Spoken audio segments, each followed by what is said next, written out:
Shalom Aleichem, nous allons donc avoir le plaisir de pouvoir étudier ensemble la page Yud Bet du traité Nedarim. On avait dit dans la Mishnah comme quoi, page Yud au verso de la page, 3 lignes avant la fin, lorsqu'une personne dit « Voici que ma nourriture sera désormais interdite comme du notar, comme du pigoul ». Alors on avait dit que c'était un éder, assour. Et qu'est-ce qu'un notar, qu'est-ce qu'un pigoul? Notar tout d'abord, donc c'est une bête qu'on a apportée en korban, on se devait de la manger par exemple le soir et le lendemain dans la journée, si c'est du Kodesh Kodeshim en tout cas. Si jamais la personne ne l'a pas fait, ne l'a pas mangé, alors la bête était désormais interdite, c'est considéré comme notar. Également, qu'est-ce qu'un pigoul? Une personne qui apporte un korban, elle pense au moment où elle sacrifie la bête, au moment où elle apporte le sang, etc. Elle pense, je la mangerai en dehors de Jérusalem, je la mangerai en dehors du Beth Amikdash, je la mangerai dans 3 jours par exemple.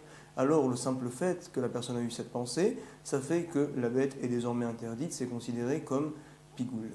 La Gemara avait voulu nous déduire à la page 8, Aleph, au verso de la page, un principe de cette Mishnah-là.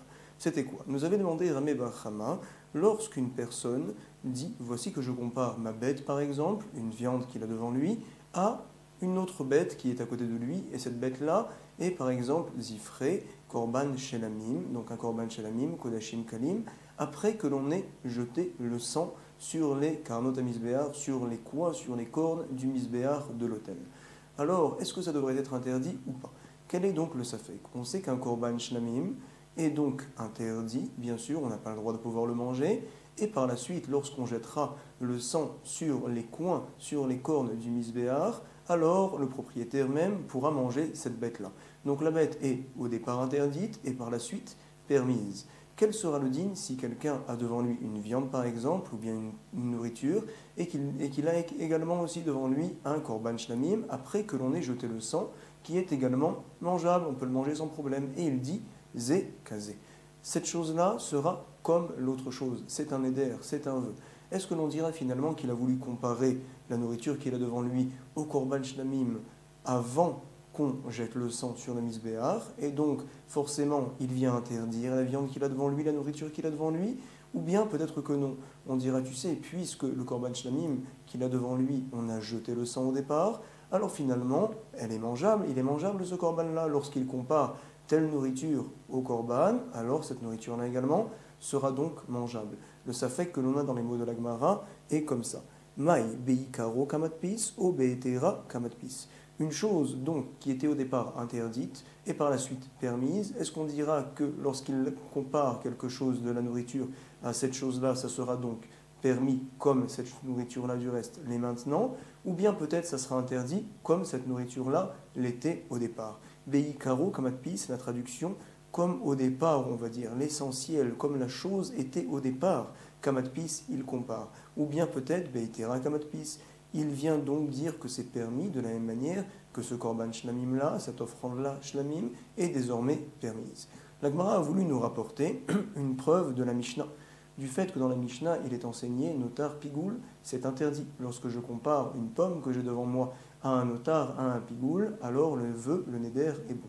On avait appris un principe très important qui nous disait comme quoi lorsque l'on fait un neder, alors ça marche si je dis par exemple telle nourriture est interdite. Également, ça peut marcher si jamais je dis donc cette nourriture-là désormais est comme un korban, c'est une adpassa, je compare comme une offrande. Si jamais je compare davar anadour al davar assour, ça ne marchera pas. Si je dis par exemple, on verra ça dans la prochaine Mishnah, dans le deuxième Pérec, première Mishnah, comme quoi si je compare une viande de la nourriture, une pomme, à de la viande de porc par exemple, alors le vœu n'est pas bon, on apprendra ça des psukim. Le neder, je peux comparer une chose à quelque chose d'autre qui a été également sanctifié par la parole de la personne. Un neder, quelque chose qui a été sanctifié par un vœu. Par contre, comparer une nourriture à quelque chose d'interdit par la Torah, ça ne marchera pas. On sait très bien que notar, que pigoul, ce sont donc des interdictions que la Torah a données au départ. Bien sûr, lorsque je dis ma pomme est comme un notar, puisque l'on dit que c'est un éder, en fait, on comprend que je ne compare pas ma pomme à l'interdiction que la Torah a donnée de notar, l'interdiction que la Torah a donnée de pigoul, parce que sinon, le neder, le vœu ne devrait pas être bon. Forcément, lorsque je compare ma nourriture, ma pomme, je la compare au nom du korban qu'avait cette bête-là avant d'être notar, avant d'être pigoul, et donc cette bête-là a été au départ interdite avant que l'on jette le sang sur les karnot à misbéach. Et donc forcément, on apprend d'ici que Beikaro Kamatpis. Lorsque je compare en fait à la chose telle qu'elle était au départ. Au départ, cette chose-là était donc interdite. Également, ma pomme, ma nourriture devrait être interdite. La Gemara a repoussé ça. On ne reprendra pas la manière dont la Gemara a repoussé ça. Elle avait dit en fait qu'on parlait de Korban Ola. Je vous laisserai justement voir dans le dernier enregistrement. En tout cas, la Gemara a dit finalement nous n'avons pas de preuve de la Mishnah au sujet de la question Kaemi Rame Bar Chama. En tout cas, nous allons rapporter une braïta qui se trouve donc à la 8e ligne de la page Yudbet au recto de la page, début de ligne du reste, mitivé. 9e ligne plus précisément. Ezeu Issar à Amour Batora. Il est marqué dans le traité Shavuot quelle est la chose, le Issar, qui est interdite par la Torah. Également, on voit ça dans le traité Nedarim dans 2 pages, à la page 14. Alors, par exemple, Amar Areni, Shelo Ochel Basar, Veshelo Eshteyeyin, Keyom Shemedbo Aviv. Une personne qui dit voilà, je ne mangerai pas de viande désormais et je ne boirai pas de vin comme le jour où est mort Aviv mon père. Comme ça dit la personne. Keyom Shemedbo Rabo, comme le jour également où est mort son Rav. Voici ce qu'a dit la personne. Comme le jour où est mort Gedalia ben Achikam. Qui est Gedalia ben Achikam? On sait que 422 ans avant le décompte, c'est-à-dire donc il y a 2436 ans précisément, lorsque Nabucodonosor a conquis Eretz Israël, Jérusalem, a détruit le Beth Amikdash, donc il a décidé aussi également qu'une personne qui s'appelle Gedalia ben Achikam sera nommée pour gérer le Ham Israël restant en Eretz Israël. Bien sûr, le reste était parti en Babylone. Cette personne-là, c'était donc Gedalia ben Achikam, qui s'occupait très bien du Ham Israël, mais ça n'a duré que 52 jours. Après les 52 jours, il a été tué par quelqu'un qui s'appelle Ishmael ben Netanya. Et ce jour-là, on a l'habitude de jeûner. C'est le 3 du mois de Tishri, après Rosh Hashanah. Et donc, on jeûne ce jour-là. On n'a pas le droit de boire, on n'a pas le droit de manger, bien sûr. Donc, si la personne dit « je ne mangerai pas de viande, je ne boirai pas du vin », comme le jour où a été tué Gedalia ben Achikam, ou bien « Keyom sheraiti Yerushalayim bechorbana », comme le jour où j'ai vu Jérusalem détruite. Alors, donc, c'est la Braïta qui nous rapporte une telle chose. Shmuel nous enseigne dans ce cas-là, Ve'amar Shmuel, de quoi parle justement ce qu'on rapporte ici des Tanaïm, Ve'amar Shmuel, Ve'u, Shenadur, Beoto, Hayom. On comprend pour l'instant que Shmuel vient nous enseigner, il s'agit donc d'une personne qui, tous les jours, tout le temps, tous ces jours-là, on est en fait, par exemple, nous rapporte Loran, le premier jour, dimanche, du mois de Nissan. Et on sait également que le premier jour, dimanche, du mois de Nissan à l'époque, était mort le père de cette personne-là, était mort Gedalia ben Achikam par exemple, était mort le Rav de cette personne-là. Alors lorsqu'il vient comparer aujourd'hui le premier Nissan dimanche au premier Nissan dimanche à l'époque où est mort son Rav par exemple, son père par exemple, alors on va dire, nous dit Shmuel, dans quel cas ça sera vraiment assour comme nous avait dit la Braïta, Veu Shenadur Beoto Hayom, dans un cas particulièrement où tous les premiers jours du mois de Nissan, qui était également un dimanche, il a jeûné, il n'a pas mangé de viande, il n'a pas bu de vin. Dans ce cas-là, et uniquement dans ce cas-là, nous dit Shmuel, alors on dira que le Neder est bon. C'est ce que l'Agmara va nous dire. Echidame, de quoi parle-t-on?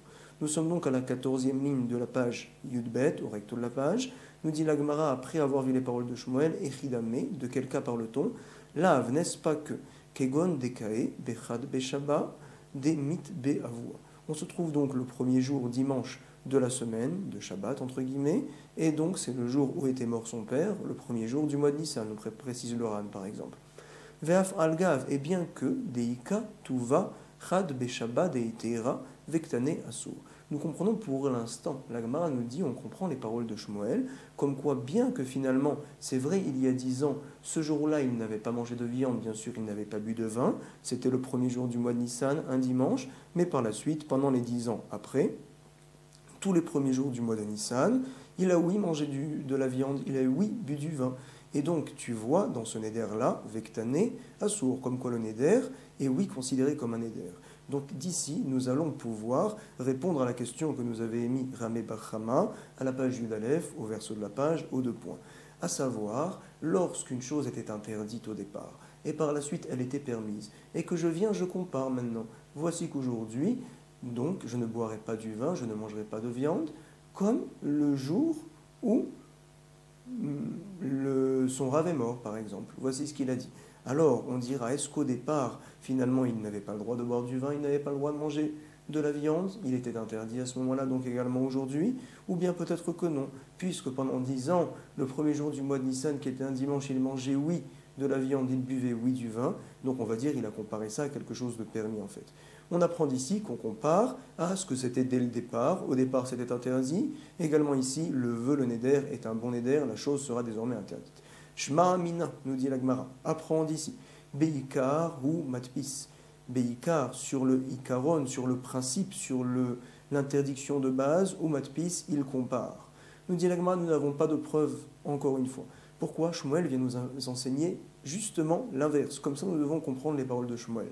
Des Shmuel à Chitma, à savoir, Amar Shmuel, Veu Shenadur, Uba, Me Oto, Hayom Velar. Shmuel, au contraire, vient nous dire, tu sais, dans quel cas le Neder est bon, et on se doit de changer quelque peu les paroles de Shmuel et de les comprendre différemment.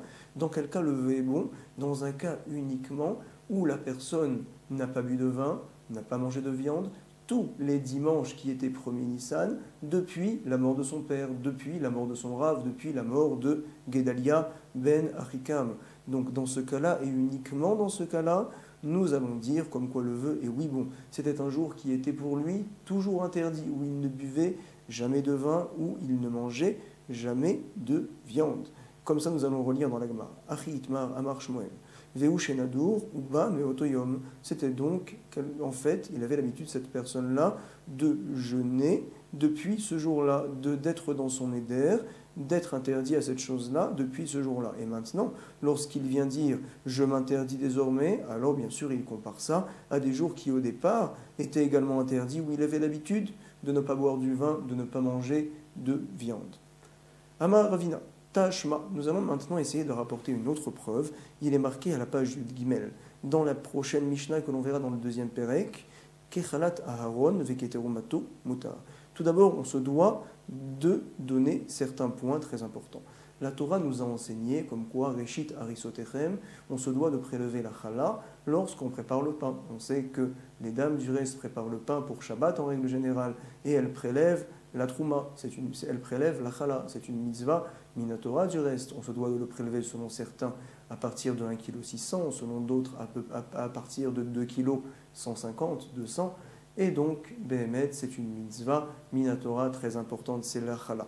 Cette challah-là, à l'époque, on l'a donnée au Bnei Aaron, au Kohanim. De nos jours, on ne fait plus une telle chose, on la brûle, comme on le sait très bien. Également, il y a autre chose qu'on se doit donner au Kohanim. C'est quoi? C'est bien sûr la trouma. On prélève la trouma des fruits d'Eretz Israël et on la donne au Kohanim. De nos jours également, on ne la donne pas au Kohanim, mais on la met de côté, on la met dans un sac à part et on la laisse pourrir, on la garde dans le sac, on ne la mélange pas bien sûr dans la poubelle aux autres déchets. Et donc c'est une mitzvah également, Kechalat Aaron, Veketerumato, à l'époque ça allait au Kohanim, au Béné Aharon. Voici ce que l'on verra dans la prochaine Mishnah. Autre point aussi très important, une personne qui par exemple a été sauvée d'une guerre, une personne qui est sortie de prison, une personne qui a traversé la mer ou bien qui a été sauvée d'une grave maladie, alors se doit à l'époque d'apporter ce qu'on appelle le Korban Toda. Un remerciement pour Akadosh Baruch Hu, c'est quelque chose de grand, de très grand. On sait que plus tard, tous les korbanot, toutes les offrandes seront annulées et une seule offrande restera, c'est le Korban Toda, parce qu'il n'y a pas d'heure, il n'y a pas de moment pour dire merci chaque instant à Akadosh Baruch Hu. Voici le Korban Toda, qui est donc obligatoire pour ces personnes-là. D'autres personnes, si elles le veulent, peuvent également apporter le Korban Toda pour remercier Akadosh Baruch Hu.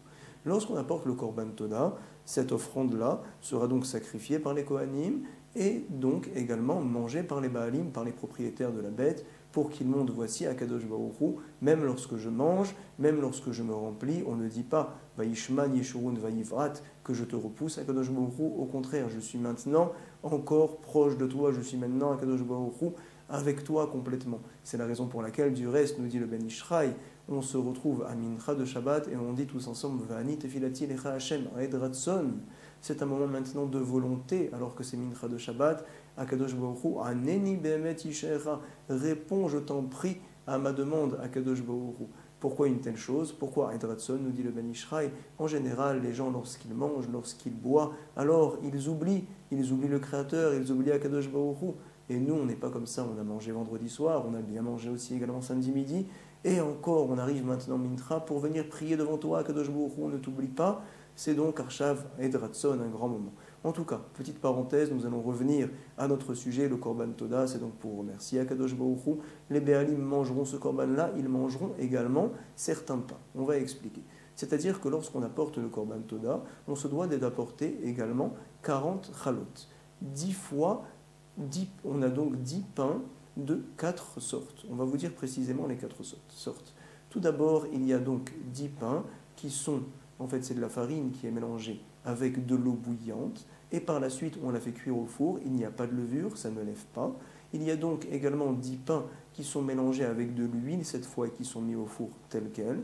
Il y a également 10 autres galettes, des petits pains très fins que l'on mélange également avec de l'huile, qu'on met au four également, qu'on fait chauffer, mais en tout cas il n'y a pas de levure, il n'y a pas de séor, et donc ça ne lève pas.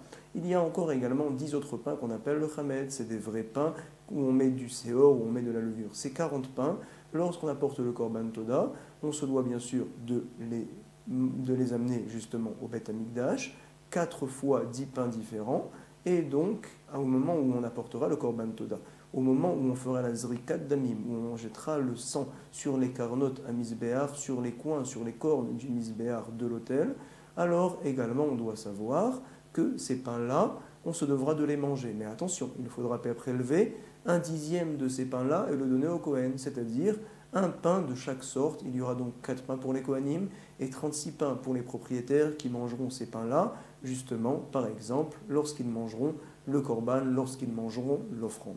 C'est un point très important qu'on se doit de savoir avant de pouvoir commencer le verso de la page Yud Bet. Autre point aussi également très important, 2 points importants. Troumat Alishka. Qu'est-ce que la Troumat Alishka? On sait qu'au mois de Hadar, alors on allait chercher le Maratzit HaShekel, c'était une mitzvah à l'époque Minatora, lorsqu'il y avait le Beth Amikdash. Le Maratzit HaShekel, on l'utilisait pour pouvoir acheter dès le mois de Nissan des korbanot, des offrandes pour le Beth Amikdash, donc justement de l'argent qui vient d'être ramassé, c'est une mitzvah Minatora. On mettait tout l'argent dans une nishka, c'était une salle dans le Beth Amikdash, et on venait, on remplissait 3 coupotes, 3 grands sacs, on va dire, où on mettait là-bas des pièces, et on utilisait ces pièces-là pour pouvoir aller acheter les corbanotes pour le Beth Amikdash. C'est ce qu'on appelle la Troumat Alishka. C'est bien sûr de l'argent qui est saint, qui est kadosh, on n'a pas le droit de l'utiliser en aucun cas. Autre point aussi également important qu'on se doit de savoir, Bechor. On sait que tout premier-né, de toute vache par exemple, de toute bête, dans tout troupeau, cette bête-là, dès qu'elle est dans le ventre de la vache par exemple, est déjà sainte, est déjà sanctifiée pour Akadosh Baruch Hu. Lorsqu'elle naît, on se doit cependant de dire voici que cette bête-là est Bechor, et on l'amène par la suite au Beth Amikdash, on la donne au Kohen, le Kohen la portera en tant que Korban, et le Kohen également mangera cette bête-là, le Korban Bechor. Maintenant, Bezrat Hashem, on va avoir le plaisir de pouvoir lire et comprendre la suite du recto de la page Yud Bet. On est donc à l'avant-dernière ligne, on nous rapporte Amar Ravina, Tashma, je vais te rapporter une preuve de la Mishnah que l'on verra dans une page. Ta, viens, Shma, écoute. Il est marqué dans la Mishnah, Kechalat Aaron, Veketerumato, Mutar. Oh, pourquoi Bémet, lorsqu'une personne dit, voici que je compare la pomme que j'ai devant moi à la trouma de Aaron, à la chala de Aaron, alors on dit dans ce cas-là, le neder n'est pas un bon neder, le vœu n'est pas un bon vœu. Pourquoi? Tout simplement parce que ce pain-là, bien sûr, c'est vrai que je l'ai sanctifié par la parole, j'ai dit que ce pain-là maintenant sera de la chala, sera donc chala pour le Kohen. C'est vrai, mais en fait ce pain-là, par exemple la trouma aussi, les fruits que j'ai prélevés en tant que trouma pour le Kohen, c'est une chose que la Torah interdit. Ce n'est pas une chose que je sanctifie par ma parole, au contraire, c'est une chose que la Torah interdit. Pourquoi?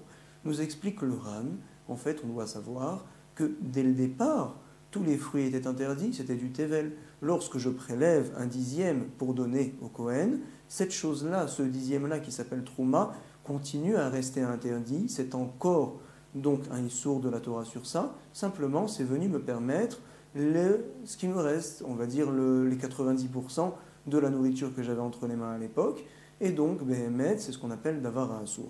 Également au sujet de la chala, lorsque je prélève un morceau de pain pour pouvoir me rendre quitte et donc me rendre permise toute la chala, toute la pâte que j'ai devant moi, alors finalement la pâte dès le départ était interdite. Maintenant, lorsque je prélève, cette interdiction-là continue de rester sur la trouma et est maintenant désormais permise, cette pâte-là, aux Kohanim, et justement que aux Kohanim et pas aux autres, et donc par contre le reste du pain sera oui désormais permis à moi.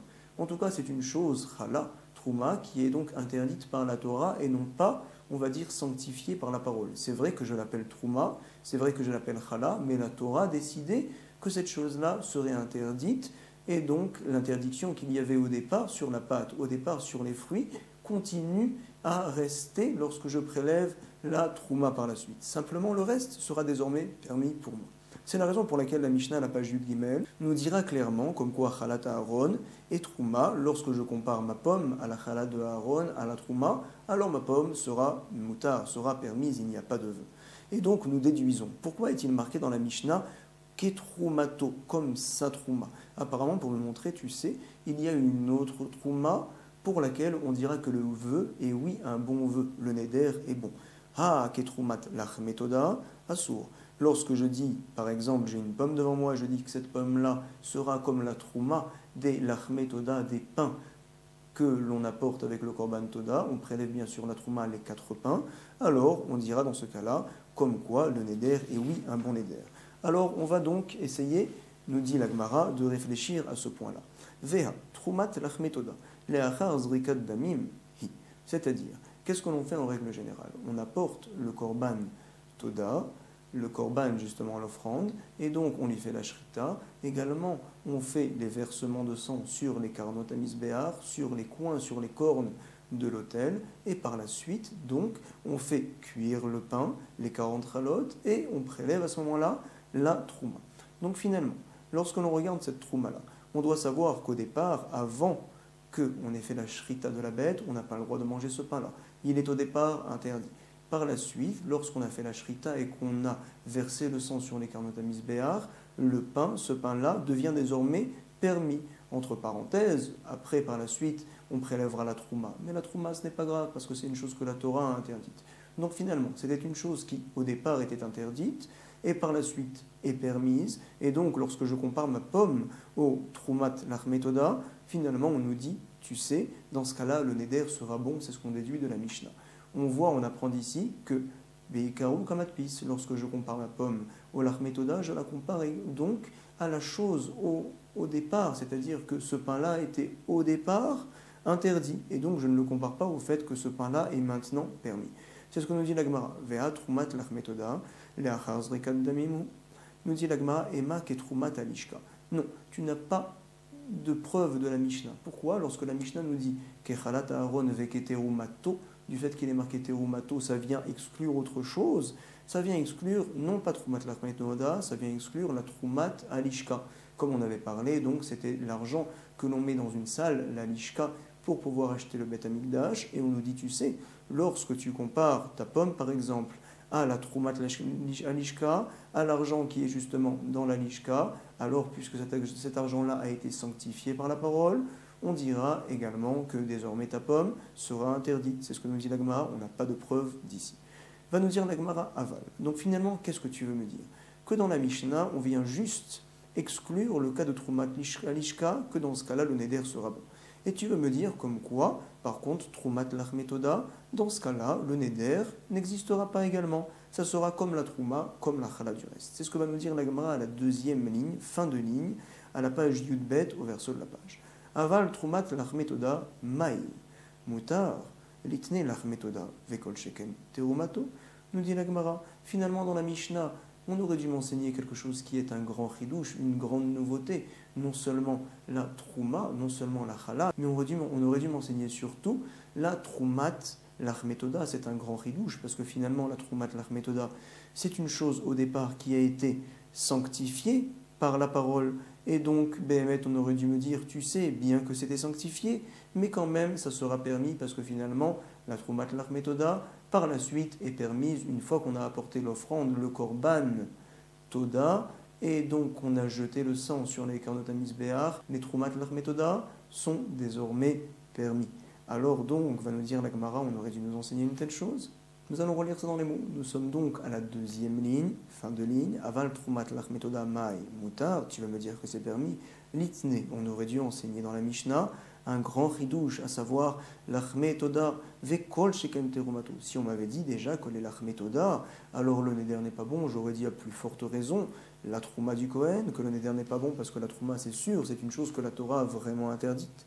Nous dit l'Agmara, ha kamash malan. Non, on vient nous enseigner quoi? Justement, lorsqu'il est marqué troumato, dans la Mishnah, on ne parle pas que de la trouma qu'on a l'habitude de prélever sur les fruits, sur les légumes. Tu sais que dans la Mishnah, lorsqu'il est marqué terumato, on vient également inclure la troumat l'achmetoda. Donc, au contraire, la Mishnah, c'est ce qu'elle vient nous enseigner, que lorsque tu dis ma pomme sera désormais interdite comme troumat l'achmetoda, alors sache que finalement ta pomme sera permise. Pourquoi? Troumat l'achmetoda, c'est vrai qu'au départ c'était interdit, mais par la suite, une fois qu'on a versé le sang du korban, ce pain-là était permis. Donc finalement, lorsque tu compares ta pomme, tu la compares finalement au korban l'achmetoda tel qu'il est maintenant, c'est-à-dire qu'il est maintenant permis. Akamashmanan, troumat l'achmetoda, troumatohi. Première réponse. L'Agmara va nous donner une deuxième réponse au milieu de la cinquième ligne. Nous dit l'Agmara. Vei baitema, et si tu veux, tu peux me dire, comme quoi, troumat l'achmetoda dami, kodem zrikat damim. Tu sais, nous n'avons pas de preuve d'ici. Pourquoi? On parle ici dans un cas particulier. Lorsque tu compares à Troumat l'Achmetoda, il y a des fois où Troumat l'Achmetoda, ce pain-là a été toujours interdit. Il n'a jamais été permis. Et c'est la raison pour laquelle le Neder, le vœu que tu fais, est oui bon, c'est un vrai Neder, et donc tu n'as pas d'ici à apprendre au sujet de la question de Ramé Bachama. Dans quel cas? Une personne qui a donc fait de la pâte, et donc avant de faire cuire le pain, bien sûr, avant d'apporter l'offrande, le korban, il décide déjà de prélever la trouma, à savoir des pains pour le Kohen. Donc finalement, ces pains-là n'ont pas eu une période où ils étaient permis, par exemple, après la shrita de la bête, parce que avant même que l'on ait fait la shrita de la bête, que l'on ait fait l'abattage rituel de la bête, alors ces pains-là étaient déjà pour le Kohen. Donc c'est pour cela, finalement, que dans ce cas-là, le neder est bon. On ne peut pas d'ici répondre à la question de Ramé Bachama qu'on avait vue à la page Yudalet au verso. Nous dit l'Agmara, je relis ça. Vei baitema. Si tu veux, tu peux me dire. Troumat l'achmetoda nami. Kodem zrikat damim. Il y a également des fois où la troumat l'achmetoda, on prélève ça avant d'envoyer le sang sur les carnot à misber. Par exemple, Kegon de afrashinehu belisha. Il a donc prélevé les troumas lorsque c'était encore de la pâte. Comme par exemple, nous avait dit Rav Tuvi. Vechia de Amar Rav Tuvi bar Katina au nom de Shmuel, à savoir l'achmetoda chez Afan be'arba chalot. Il y a donc des pains, l'achmetoda, que l'on a fait cuire, mais au lieu d'en faire 40, on voit ici qu'on en a fait uniquement 4. Alors qu'est-ce que l'on dit dans ce cas-là? Il y a de ça, la personne est quitte. Oh, la Gemara nous dit, je ne comprends pas. Comment Shmuel peut me dire que l'on fait que 4 pains et que c'est bon? Pourtant, Ve'active, il est marqué dans la Torah noir sur blanc, Arbaïm, il en faut 40. Nous dit la Gemara, ne t'inquiète pas, les mitzvahs, il y a une mitzvah qui y est 40 pains, mais si tu en as fait 4 seulement, tu es quitte. Ah, nous dit la Gemara, 10e ligne, Veha, et pourtant, et les mishkal, trouma, on a besoin de mishkal, prendre, retirer, prélever la trouma de ces pains-là. Ah, peut-être me diras-tu, veritema, des shakil chadarifta al-kula, finalement il a pris un pain sur les 4 pour le Kohen, et il en a gardé 3. Peut-être que ça serait de ça dont on parle, nous a enchaîné Shmuel, veritema, je relis ça dans les mots. Des shakil chadarifta, il a pris un pain, rifta c'est du pain, al-kula pour rendre quitte les 3 autres. On ne peut pas dire une telle chose. Vehatnan, nous avons une Mishnah, également il est rapporté dans le pasuk Echad, Mikol, Korban, comme ça nous dit la Torah, c'est-à-dire que la trouma doit être un pain, justement pour chaque Korban, à savoir, il y a bien sûr 4 sortes de pain, il doit y avoir également 4 prélèvements pour le Kohen. Donc ne me dis pas qu'on a pris une sorte de pain unique et on l'a donné au Kohen pour rendre quitte les 3 autres sortes. Il faut qu'on ait finalement un peu de chaque pain. Echad mikol korban, sheloyitol mikorban al chavero. Il ne faut pas qu'il prenne une sorte de pain pour rendre quitte l'autre sorte. Et peut-être me diras-tu, me dit la Gemara veritema, deshakil proussa mikol chad. Ne t'inquiète pas, il a pris un petit peu de chaque pain. C'est-à-dire qu'il avait 4 pains différents, comme on les a cités, et il a pris un petit morceau après les avoir fait cuire. Alors il a pris un petit morceau donc de chacun. Ve'atnan, pourtant nous avons une Mishnah où il est enseigné Echad, il doit y avoir Echad, comme ça on a dit dans le pasuk, à savoir, tu n'as pas le droit de prendre un morceau de chaque pain. Le pain de la trouma doit être un pain entier.